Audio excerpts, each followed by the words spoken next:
I've owned this sauna for over 4 years, and I'll never use it again after today. Hi, I'm Matt. I've owned over 40 sauna brands or models now. And Aaron is making me tell you which ones we are getting rid of. He says clickbaity, never using again, because we're going to give them away. But before I give them away, we're modifying them so they actually work better. That's what today's video is about. Why I wouldn't choose this sauna again, and I'll probably never use it, given anything else that's available on the market. And here's why.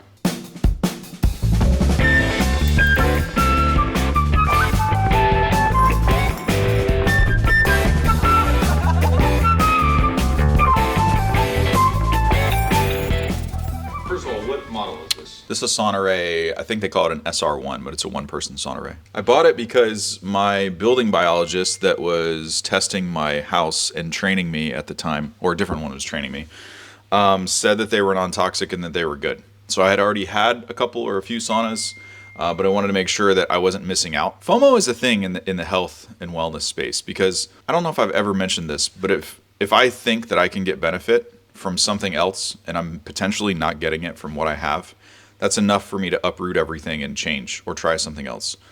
And it's led to me wasting a lot of money, right? But it's also led to me being extremely educated when it comes to detox equipment, because I've tried everything. Like that $2,500 foot bath thing that I'll never tell anyone to buy, but I paid $2,500 for the thing.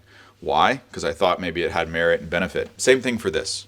It has some benefit, but I don't think it has the benefit that they charge for, because I don't get a good sweat in here. The heat coverage is inadequate, and unfortunately for me, I bought this because I was listening to someone else and thinking that maybe it would give me benefit that I wasn't currently getting, and I didn't know any better at the time. I didn't have a way to analyze, does this have enough far infrared coverage to make me sweat? But I do like what the company stands for. We don't put out like bad reviews on this particular company, because they do source everything from North America, and they do take a stand for things that aren't imported overseas.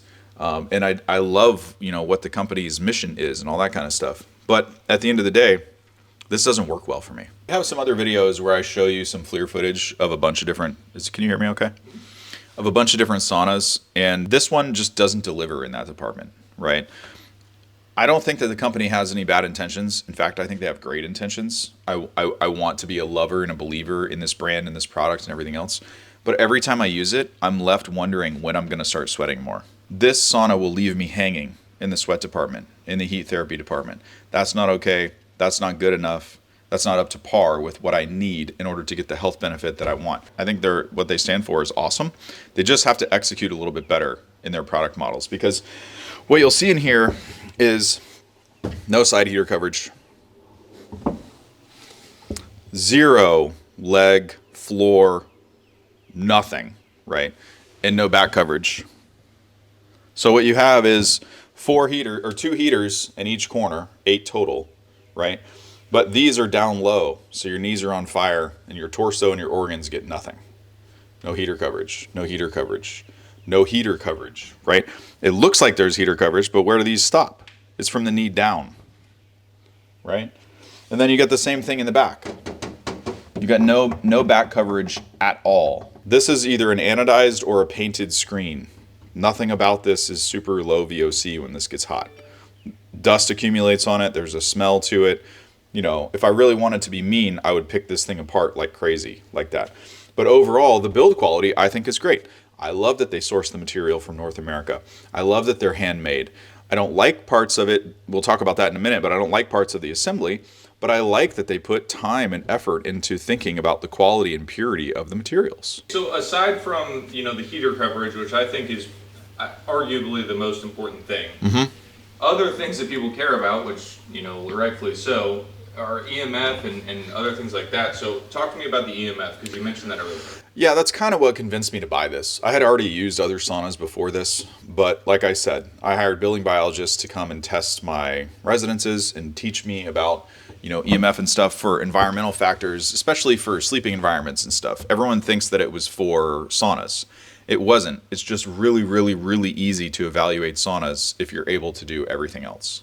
So, and then they would check my saunas. They thought it was cool when they would come over. And so they just kept telling me, this one lady kept telling me that I'd hired that the Sauna Ray was the best that you could get. You know, it was the lowest EMF that you could get. And she just assured me and all this stuff. Well, it turns out I don't think she's ever tested one, because I bought this thing and the EMF in it is sky high. It's higher than most of the other saunas that I have. Magnetic fields, off the charts. Electric fields, unshielded. I know they tout the UL certification and fire safety standards and all this, and they have like actual AC wiring junction boxes and stuff in the ceiling, and everything plugs in with rated connectors and all this. Massive amounts of magnetic fields from that. I mean, if we just turn an EMF, actually, let's get one. Pause this. So this is not actually one of my go-to EMF meters. I bought this because the group members are buying cheap meters to like test stuff, and we got to have a reference point of a place to compare. Yeah, I mean, you just get close to it.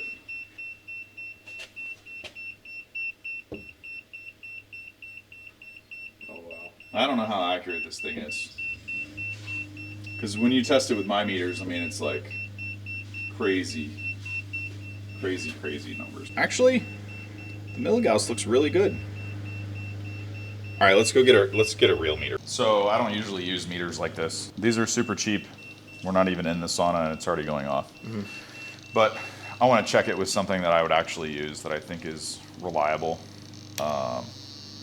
But they seem to give similar results. There is a slight discrepancy, but as we go in, you'll see immediately, you know, I get different levels from one to the other. But you got 105 volts per meter. Let's check electric fields here. Not as bad. We're also not using a grounding cable, and I'm not separated from holding the meters too with a stand. But for building biologists to say, you know, hey, you should go buy one of these because it's the lowest thing out there, that's a bit of a stretch.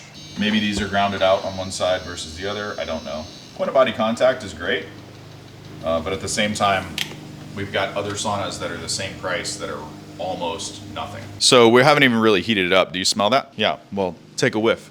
What do you think that is? What is that?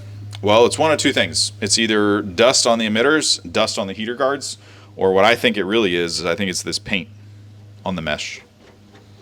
This is not a brand new model. I said I've owned this for 4 or 5 years, which is true. I think the company has improved the sourcing of those materials.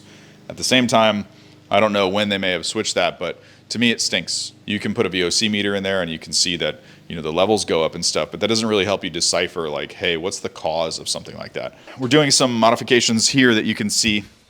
So we're adding heat lamp bulbs. I do think properly ventilated, this is still safe enough for somebody to use. Obviously, if you have one, I don't think you should just get rid of it and buy something else. That's kind of a waste of money. But you do need supplemental heat in this thing to make it work well. So to summarize, for the price that you're paying, VOC and EMF, in my opinion, is just not up to snuff. I like that everything is sourced and built in North America, yet the imported stuff, even from China, works better, tests better, assembles better, no drill or screw gun required. I did forget about that. The assembly on this is a little bit more cumbersome compared to other things in this price category, meaning the assembly's not bad, but you still have to use a drill and you still have to screw a few things together. You got to screw the heaters on, you got to screw the heater guards on, you have to line up the wall assemblies. They don't just slip together like some of the other ones. On one hand, I kind of like that because you screw it together and it's solid. On the other hand, feedback from customers is if they have to get out drills and tools and stuff like that, whereas they could pay the same money for something else and they don't have to do that, they would prefer, you know, the former or the latter, however you say that. The number one thing is the performance. It just doesn't deliver enough heat to give me the sweat that I'm looking for in order to execute on a detox protocol. So for that reason alone, I'm out. No, for that reason alone, I couldn't buy one of these again. It's not even a case of want to. It's I can't, because it just will not complete that, you know, protocol effectively enough for me, in my opinion. There's some people that have different models and they seem to love them and they look to be sweating and stuff, but it doesn't work that well for me, so I got to go for something else. Also, for the price category, you can get something that's less EMF, less VOCs, and has more heaters, better coverage. So, final thing that we do to it is begin modifying it, because I can't give this away in good conscience to somebody else when it doesn't work well. So what we're going to do is add 500 watts of supplemental heat. We're going to add heat coverage in the areas of the sauna that is missing, and it'll work great. We'll make sure it works great before the next person gets to enjoy it for the rest of its useful life. Can you put these bloopers at the end of the video at least? What are you gonna tie up, Matt? I'm gonna tie you up in the damn sauna if you keep telling me what I have to say.